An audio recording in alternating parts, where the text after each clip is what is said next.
Welcome to the first of 5 mini podcasts for the summer from us here at Digital DJ Tips.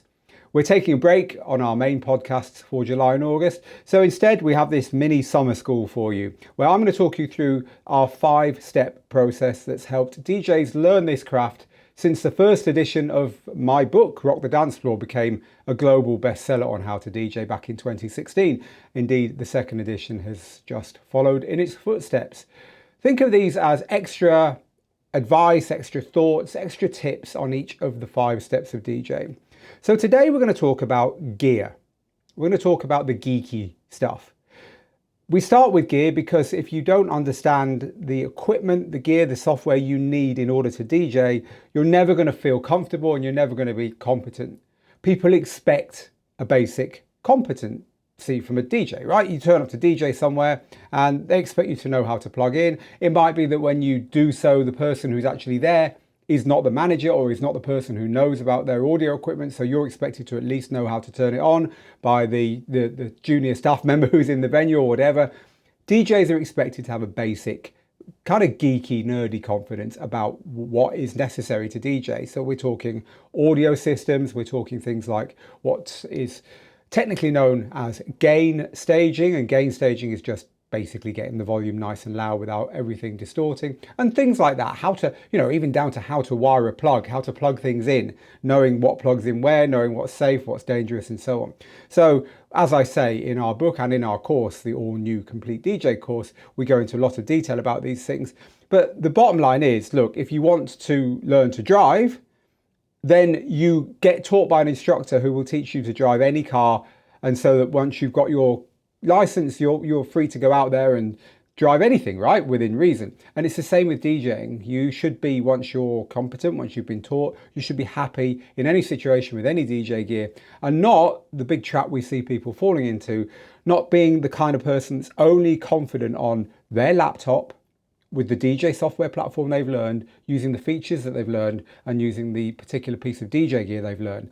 And often, with the best intentions, people who teach DJs fall into the trap of saying, let me teach you to DJ on this, insert name of piece of DJ gear here or whatever. And the problem with that is, it's like a driving instructor saying, let me teach you how to DJ in this particular model of Nissan, right? Or whatever.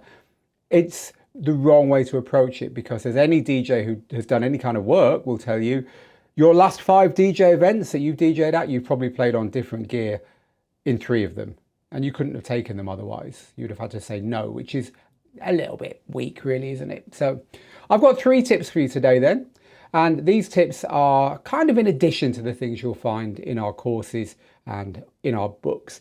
So the first tip is the most obvious one, but you would be amazed how many DJs fail to do this.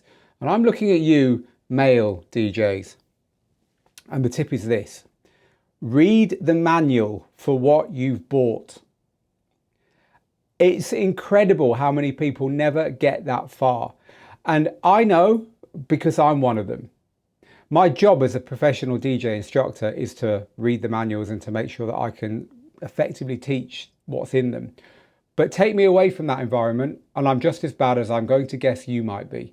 I can be using a piece of software or a piece of kitchen equipment or something, and I can discover a feature on it years after I bought it that completely changes the way I use it for the better. And I've said to myself many a time, why didn't you just read the manual properly?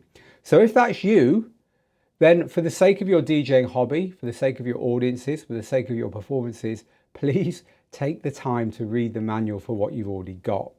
Now, DJ equipment can be quite complicated, especially when you've got DJ software as well as hardware. And in fact, we've got software courses that teach you how to use certain pieces of software properly, because it does sometimes warrant a little bit of extra help. The manuals can be very dry.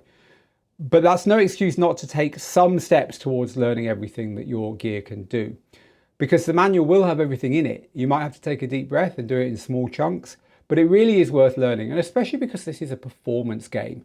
You're doing things in front of other people. There's nothing worse than something going wrong and you being unable to fix it because you haven't read the manual. There's a very popular video on our YouTube channel here at Digital DJ Tips, which is help my Serato decks, Serato being a big piece of DJ software, if you're listening to this uninitiated with that, Help My Serato decks have started to play backwards.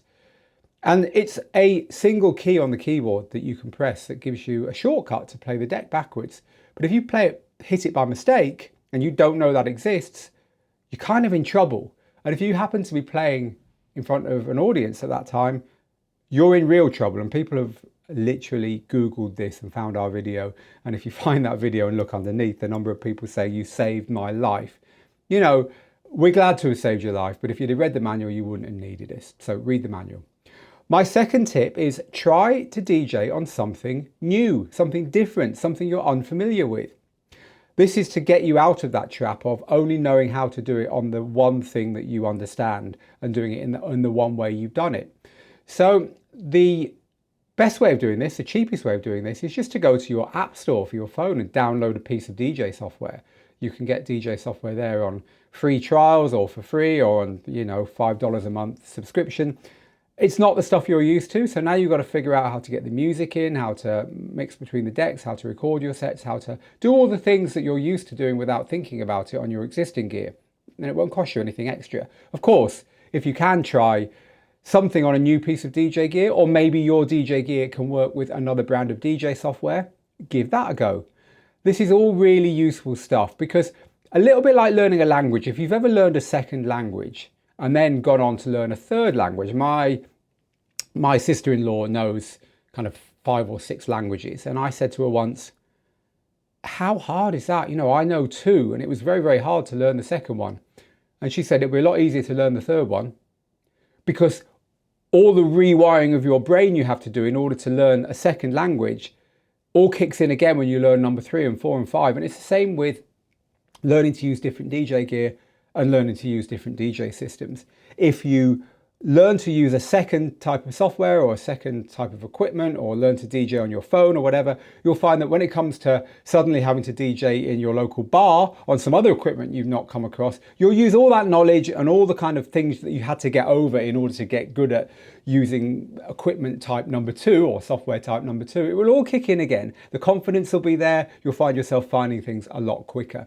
So do try and do some DJing on something different to what you're used to. And my third gear tip in this mini podcast is practice on the gear you've got, but with anything that's helping you turned off. Now, the absolute classic nuclear option here is to attempt to manually beat mix 2 songs together, if you've never done this, using the equipment you've got, but with all the helpful stuff away. So turn your laptop away so you can't see the BPM counters and you can't see the waveforms, for instance, or use a post-it note to cover them up if you're using standalone decks, and attempt to beat mix 2 tunes together. Or it could just be a case of DJing without the sync button on if you're used to having it on. Whatever you do, try and DJ with anything that you're using to kind of prop up your DJing, anything you're using to make it easier switched off. This is a little bit like an athlete doing a particularly hard workout session. It's not something you do very often, and it's not something you will always do when you're actually performing. An athlete that's running a marathon won't suddenly do some sprints in the middle of it like they do in practice, which are a lot harder than holding a pace for a marathon, for instance. But those things help them in the performances. If you are experienced in mixing tunes together without seeing your screen, you might find that if there's something that goes wrong in a DJ set, your muscle memory will kick in and you'll actually correct it quicker, even though you have got those tools there because you've been practicing without the help of the tools. So my 3 tips then: number 1, read the manual for what you've already got. Number 2, try something new. It will help you to flex your DJing muscles and it will stop you getting stuck only being competent on one kind of gear. And number 3, even if you don't do any of that with the gear you've already got and the way you already DJ, try turning some of the tools off. So one final bonus tip then before we move on in the next edition of this 5 podcast series for the summer, where we talk through our 5 steps of how to DJ. My final tip when it comes to gear, we're going to be moving on to music next, is just remember that your DJ gear is a means to an end. You're not a DJ because of the DJ gear, just like you're not a saxophone player because of the saxophone or a drummer because of the drums. The saxophone, the drums, the DJ gear, they're all there to help you do the thing you've come to do, which is entertain people, which is do a great job with the music you love, etc., etc.